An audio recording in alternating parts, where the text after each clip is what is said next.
নমস্কার বন্ধুরা, পিবিপি পরিবারে আপনাদের সকলকে স্বাগত। কেমন আছেন? নিশ্চয়ই খুব ভালো আছেন এবং সুস্থ আছেন। আমরাও এখন খুব ভালো আছি। তো আমি এখন চলে এসেছি ছাদ বাগানে।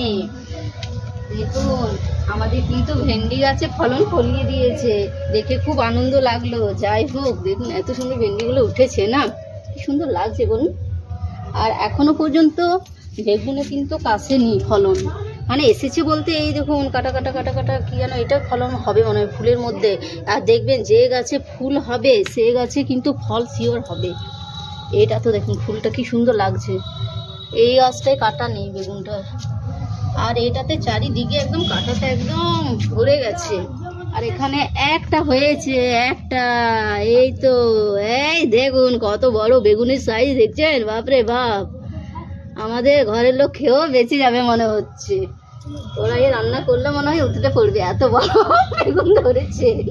যাই হোক বাবা, এটা আমি ঢুকিয়ে রেখে দিই, নইলে বাঁদর চলে আসবে না, হনুমান সব খেয়ে দেবে। দেখবে এত বড় বেগুন ধরেছে, ওরাও মানে রাখতে পারবে না, নজর সরাতে পারবে না এই বেগুন গাছের দিক থেকে।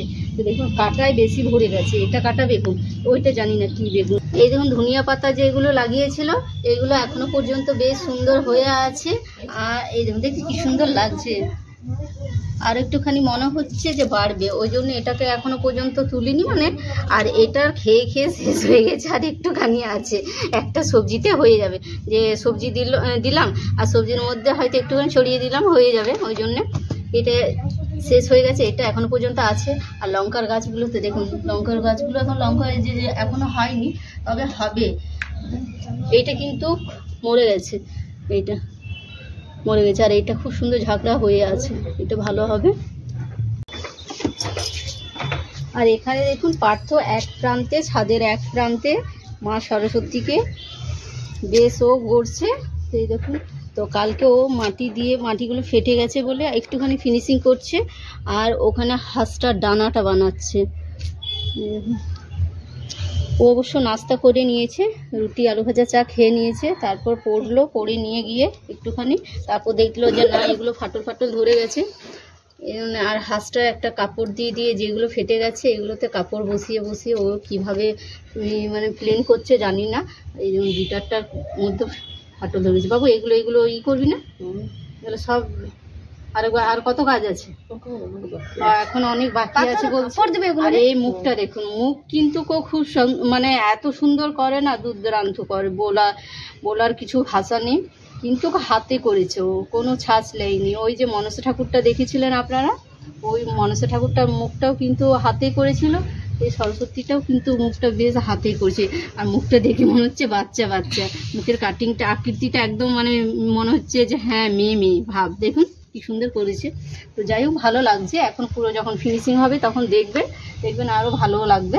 এখন যদিও ভালো লাগছে। আর রান্না বলতে রান্না হয়ে গেছে। আলু পোস্ত করলাম, ডাল করেছি, আর ভাত, আর কিছু করিনি। এক তরকারি সবজি বলি হয়ে যাবে। আর যদি ওরা কিছু নিয়ে আসে, ডিম টিম নিয়ে আসে, তখন ভাজা টাজা হয়ে যাবে।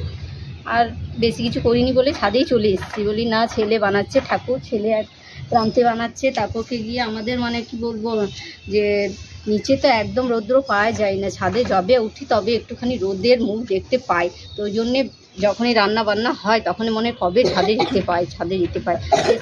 ছাদে এলে ছাদ বাগানটাও দেখা হয়ে যায়। আর ছেলেকে চোখের সামনে রাখা হয়। ছেলে এখন খেলতে যায়নি, আর অন্যদিন খেলতে যাই। তা এখন যেহেতু সরস্বতী ঠাকুর তো বলছে না নিজে বানাবো আমি। আর ওদের অবশ্যই আপনারা তো দেখেইছেন যে নিজে ও বানায়। তো এখন মানে ঠাকুরের পুরো মগ্ন হয়ে গেছে বানাচ্ছে বলে। তাহলে ভিডিওটা এখানে রাখছি, আবার দেখা হচ্ছে নেক্সট ভিডিওতে। ভালো থাকবে, সুস্থ থাকবেন, টাটা, বাই বাই।